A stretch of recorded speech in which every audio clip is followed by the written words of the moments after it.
आगीच्या भीतीने रेल्वेतून उड्या टाकलेल्या प्रवाशांना समोरून येणाऱ्या रेल्वेनं चिरडलं। जळगावमधल्या पाचोऱ्याजवळच्या परधाडे या गावाजवळची दुर्घटना, 12 प्रवाशांचा मृत्यू।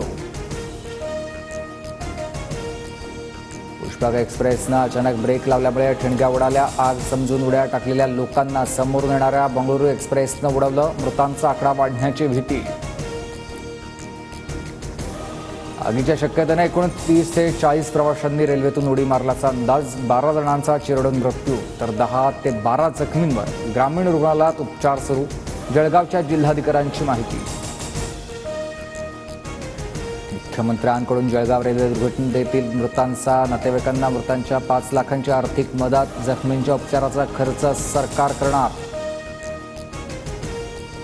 पुष्पक एक्सप्रेसची सकाळी साखळी खेचल्यानंतर काही प्रवासी खाली उतरले, मात्र समोरून येणाऱ्या गाडीचा अंदाज नसल्यानं अनेक प्रवाशांना धडक। रेल्वे पीआरओ स्वप्नील नीलाम यांची माहिती।